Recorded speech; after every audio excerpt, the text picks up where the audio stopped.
What if I told you that the dead don't just rest silently in their graves, but that they meet, speak, and even recognize each other?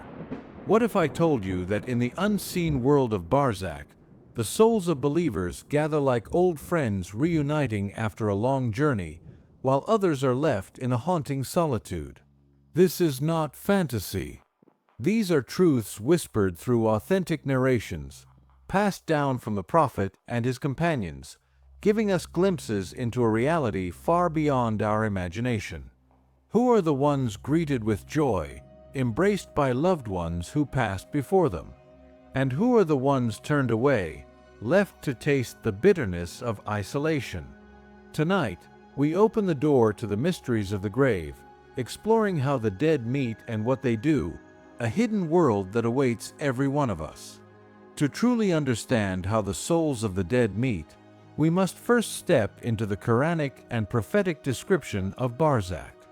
Allah tells us in Surah Al-Mu'minun, "And behind them is a barrier, Barzakh, until the day they are resurrected," reference 23:100. This single verse unveils an entire unseen realm, a world that begins the moment a soul leaves the body, stretching until the day of judgment. It is neither the dunya we know, nor the akhirah we await, but a hidden station between the two. The Prophet described it in vivid terms. The grave is either a garden from the gardens of paradise, or a pit from the pits of hellfire. Imagine that contrast. For the believer, Barzakh blossoms with comfort, companionship, and the fragrance of Jannah. But for the one who denied truth, it becomes a place of torment, constriction, and darkness. Our scholars explained that while we, the living, see only silent graves, the reality inside is far from silent. The souls are awake to a new existence, aware of their destiny, awaiting their final judgment. This is why the Prophet would often remind his companions to prepare for the grave, for it is the very first stop of the hereafter. Barzakh is a world hidden from our eyes, but not hidden from our faith. And within it, the souls do not rest in isolation. They meet, they speak, and they experience what their deeds have prepared for them. There comes a moment when the heartbeat slows, the eyes turn upwards, and the soul prepares to leave the body. It is a moment every human being will face, yet few truly reflect upon. The Prophet described it with words that shake the heart. For the believer, when the angel of death arrives, he is not alone. Angels of mercy descend, their faces radiant, carrying a shroud from paradise and a fragrance sweeter than musk. They sit gently around the believer, filling the room with light and serenity. The angel of death calls softly, "O pure soul, come out to the forgiveness and pleasure of Allah." And the soul slips out as smoothly as water flowing from a jug, welcomed with peace, comfort, and honor. But for the disbeliever, the scene is starkly different. Angels of punishment descend, dark and terrifying, with a stench that fills the air. They surround the dying person, their presence striking fear. The angel of death commands, "O wicked soul, come out to the anger and wrath of Allah." The soul clings desperately to the body, refusing to leave, but it is ripped out painfully, like a thorny branch dragged through wet wool. The cries of that soul echo as it is seized harshly, knowing that torment awaits. In that single instant, with a whisper of peace or with a scream of terror, the veil of this world is lifted. The body lies motionless, but the soul has entered a new reality. And at that very moment, the journey into Barzakh begins. Once the soul has crossed into Barzakh, it does not drift in silence.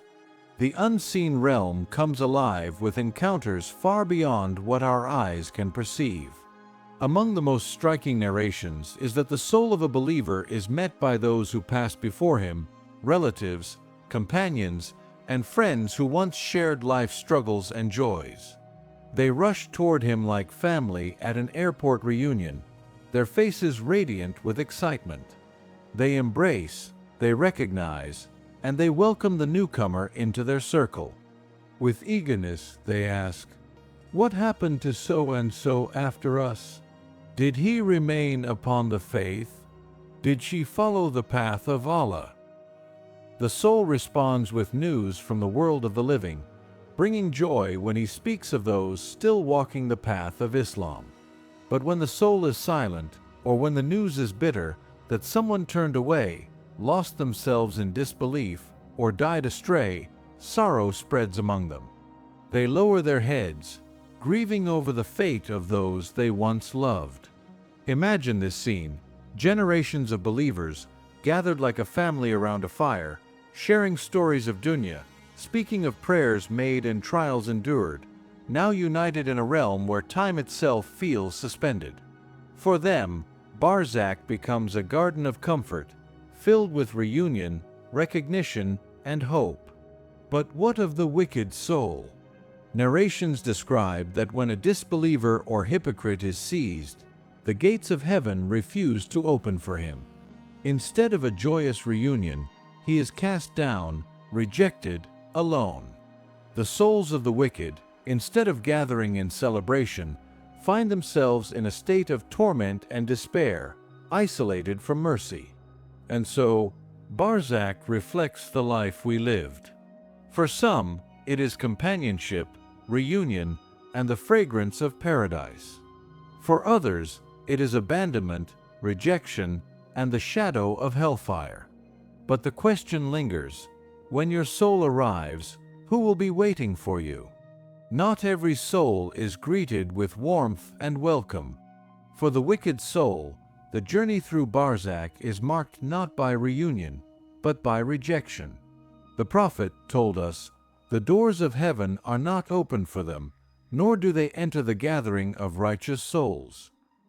Instead of being embraced, they are turned away, left wandering in a state of loneliness unlike anything experienced in dunya.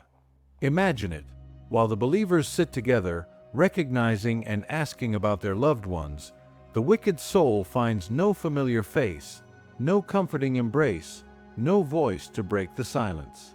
There is only regret, echoing like a torment in the depths of Barzakh. This isolation is not just physical, but spiritual, a soul severed from mercy, from companionship, from hope. The loneliness is suffocating. The soul remembers its family, its friends, its chances in life, and realizes it squandered them all. It recalls the times it was reminded of Allah but turned away, the prayers it neglected, the moments of arrogance and denial. Now, in Barzakh, there is no distraction, no escape.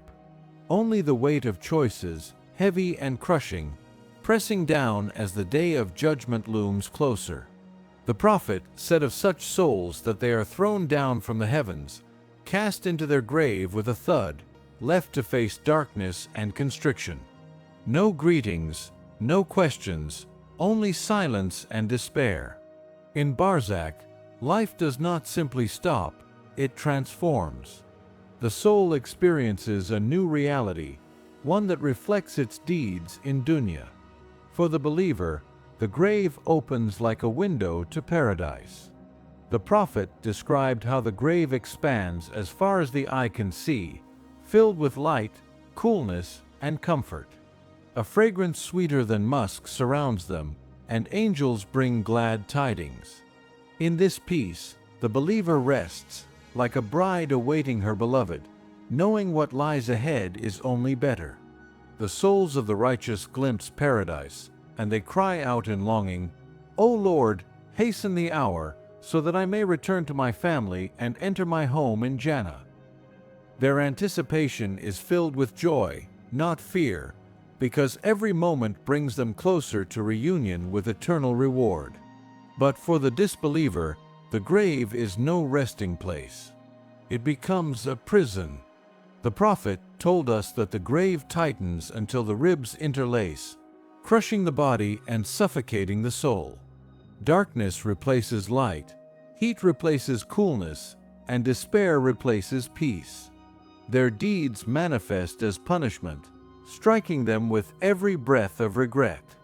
From afar, they are shown glimpses of the fire, and they plead in terror, "O Lord, never let the hour come, never let the judgment arrive."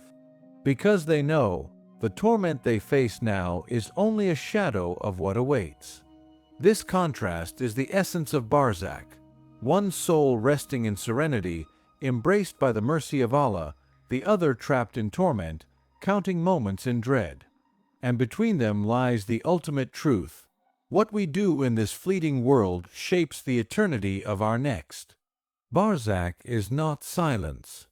It is not sleep. It is the waiting room of eternity, where souls either taste a garden from paradise or a pit from hellfire. And so, the souls remain in Barzakh, awaiting the moment when the trumpet is blown and all of creation is resurrected. For some, every passing moment is filled with anticipation, the joy of knowing that paradise awaits, the longing to finally embrace eternal peace. Their waiting is sweet, their patience rewarded with glimpses of what is to come. For others, each second drags like an eternity of dread. They pray the hour never arrives, terrified that the torment they already endure is only the beginning.